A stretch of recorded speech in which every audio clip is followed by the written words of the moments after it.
ఇది కాక ఎండోమెంట్ డిపార్ట్మెంట్కి సంబంధించిన ల్యాండ్ ఇంకా 30-40 ఎకరాలు, మొత్తం 125 ఎకరాల దాకా ఉందనేది నాకు తెలిసిన సమాచారం. నా దగ్గర పూర్తి 100% కరెక్ట్గా నేను చెప్తున్నాను. నేను చెప్పేది ఏంటంటే, ఈ 90 ఎకరాల్లో నాకు తెలిసేది నాడు మా తాతలు ఎవరో ఇచ్చారు. అంటే మా తాతలు అంటే వాళ్ళ తాతలే, ఎందుకంటే మా మేనమామ గారి గ్రామం ఇది. వాళ్ళ తాతలు ఎవరో ఇచ్చారు, నో డౌట్.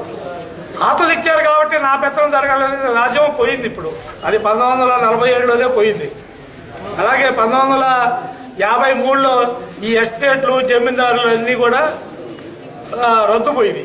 అప్పుడు ఇది ప్రభుత్వానికి వచ్చింది, దేవస్థానానికి పెట్టినవన్నీ దేవస్థానానికి వచ్చినాయి.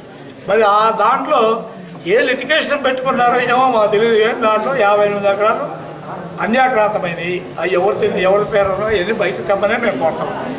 కొంత సమాచారం వచ్చింది, ఇంకా కొంత సమాచారం రావాలి. దాంట్లో తెలుగుదేశం వాళ్ళు ఉండొచ్చు, కాంగ్రెస్ వాళ్ళు ఉండొచ్చు, ఇంకోళ్ళు ఎవరైనా వేరే పార్టీలు ఏమైనా అయ్యి ఉండొచ్చు. కాబట్టి దాని గురించి నేను మాట్లాడుతున్నాను.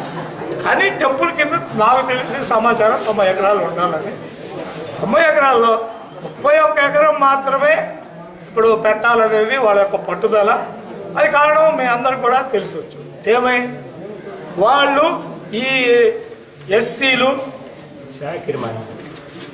బీసీలు, మైనార్టీలు వీళ్ళందరూ చాకరీ అంటే సర్వీస్ ఇనాములు అంటారు. ఇవన్నీ కూడా వాళ్ళు నేను చెప్పినట్టు వెళ్ళలేదని, మరి ఎందుకు వెళ్ళలేదో, ఈయన చెప్పింది ఎందుకు వెళ్ళలేదో, వీళ్ళు పోయి వాళ్ళు ఏం చేశారో, వాళ్ళు వీళ్ళు ఏమన్నారో.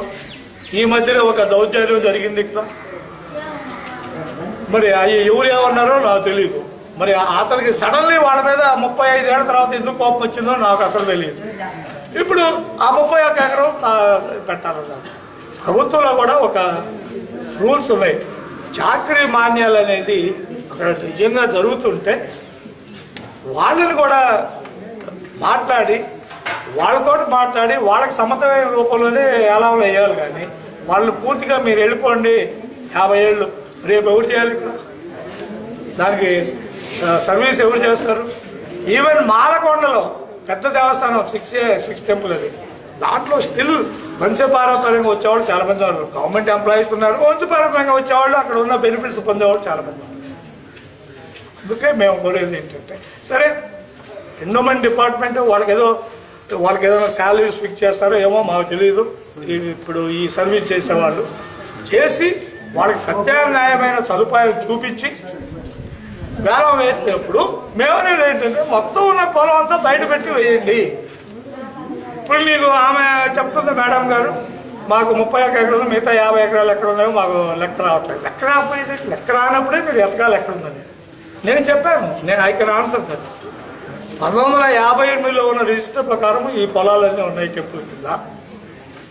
58 తర్వాత వాడు రాసుకోవడానికి వీల్లేదు. 53కు ముందైతే రాసుకోవచ్చు జమీందారులు, ఎస్టేట్ దారులు వాళ్ళంతా. 58 అబాలిషన్ యాక్ట్ వచ్చిన తర్వాత 53లో, 54లో, 55, 56 వరకు అయిపోయింది అక్కడ. తర్వాత వచ్చిన రిజిస్టర్లో చూపించబడింది. మేము ఇందాక చూపించాము అక్కడ. అది వాళ్ళ డిపార్ట్మెంట్లోనే ఉంది ఆ కాగితం. సో మేము కోరేది ఏంటంటే, ఈ సర్వే నెంబర్లో మేము సర్వే నెంబర్ ప్రకారం కొంతమంది తెచ్చి ఇచ్చారు. వాళ్ళకి ఆల్రెడీ ఇచ్చి కూడా 20 రోజులు అయిందంట డిపార్ట్మెంట్కి. ఆ సర్వే నెంబర్లు టెంపుల్ ల్యాండ్ అయితే అది ఎప్పుడు అన్యాక్రాంతమైంది. అన్యాక్రాంతమైన ల్యాండ్ ఆనాడు ఏ ఎంఆర్ఓలా, తహసీల్దార్లా ఎవరు వాళ్ళకి పట్టాలు ఇచ్చారు?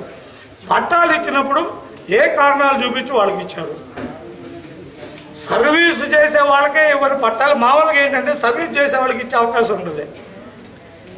ఏదో పూలు ఆశ్చర్యకులని అవన్నీ ఉన్నాయి. అటు కాకుండా వీళ్ళు ఊరు పెద్దలే పట్టాలు తెచ్చుకుంటే అది బయటికి తీయాలి.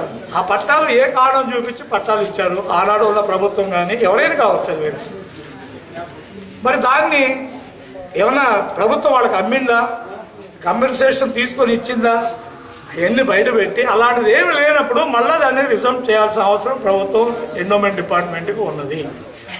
మంచి పొలం ఈ ఊర్లో సరిగా చేసుకుంటే 10,000 నుంచి 12,000 వరకు కౌలే. నేను ల్యాండ్ వాల్యూ చెప్తాను. అట్లాంటిది 58 ఎకరాలు అన్యాక్రాంతం. ఆ టెంపుల్ చిన్న టెంపుల్ అది జరిగింది. మేము అడిగేది అది న్యాయం చేయాలి. న్యాయం కూడా సరైన పద్ధతిలో జరగాలి. ఏదో సగం న్యాయము, నాకు జరిగితే న్యాయము వాళ్ళకి జరిగితే అన్యాయం అనేది మాట ఉండకూడదు. గవర్నమెంట్ ఎండోమెంట్ డిపార్ట్మెంట్ ఇప్పటికైనా ఆ 90 ఎకరాలన్నీ మిగతా 58 ఎకరాలు ఎక్కడ ఉందో బయట పెట్టి రిజర్వేషన్ చేసి అప్పుడు మొత్తం 90 ఎకరాలు వాళ్ళకి ఏలం పెట్టగలరు, ఏలము లేకపోతే సర్వీస్ చేసే వాళ్ళకి వాళ్ళ మాన్యం కింద ఇవ్వటమా ఇవన్నీ చూసుకొని చేయాల్సిందిగా మేము అడుగుతున్నాం. మేము డెఫినెట్లీ ఇక్కడితోటి ఆగం. మేము కోర్టుకు పోతాము. అలాగే గవర్నమెంట్ డిపార్ట్మెంట్ ఎండోమెంట్ డిపార్ట్మెంట్ వాళ్ళు కూడా పరిశీలించమని నేను కోరుతాను.